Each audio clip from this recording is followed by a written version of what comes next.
আলাইকুম। সবাই কেমন আছেন? আশা করি ভালো আছেন। আমি আল্লাহর রহমতে ভালো আছি। আমি আজকে একটা নতুন আইটেমের তরকারি রান্না দেখাবো। এটা হচ্ছে মেথি আর মসুরির ডাউল দিয়ে ভালোভাবে ধুয়ে রাখছি।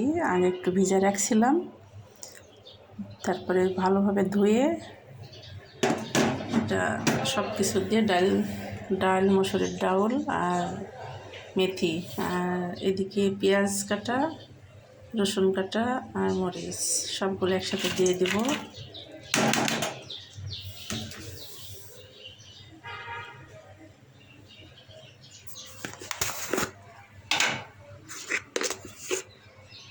হলুদের গুঁড়া দিয়ে দিলাম,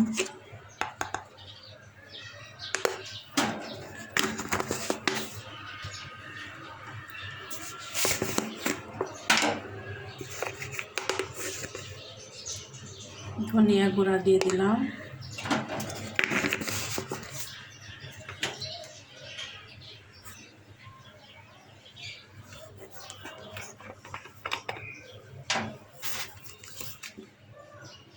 তেল দিয়ে দিলাম,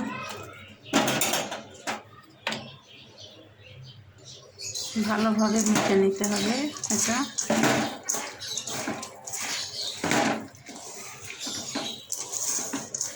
সব কিছু দিয়ে দিলাম, শুধু লবণটা বাকি থাকলো, লবণটা পরে দিব সিদ্ধ হওয়ার পরে, তা না হলে মেথিটা সিদ্ধ হবে না। এটা মেথি দিয়ে মসুরির ডাউল দিয়ে চচ্চড়ি, এটা খুব ভালো লাগে খেতে। আপনারা এইভাবে রান্না করে খেয়ে দেখবেন, খুব টেস্টি হয় খাবারটা। আমি মাঝে মধ্যে এইভাবে রান্না করে খাই।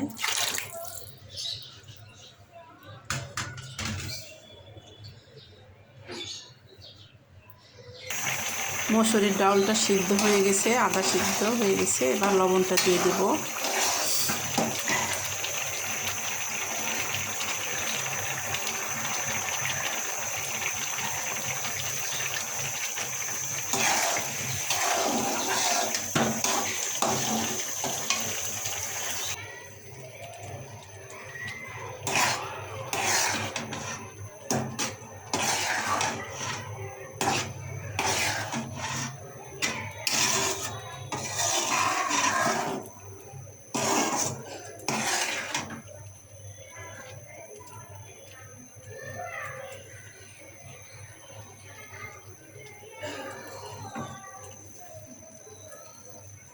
হয়ে গেল মেথি চচ্চড়ি। মেথি মসুরির ডাউল দিয়ে একসাথে চচ্চড়ি করলাম।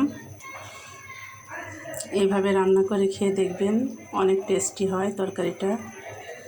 আর বিশেষ করে ডায়াবেটিক্স রোগীদের জন্য তো খুবই উপকারী এই তরকারিটা।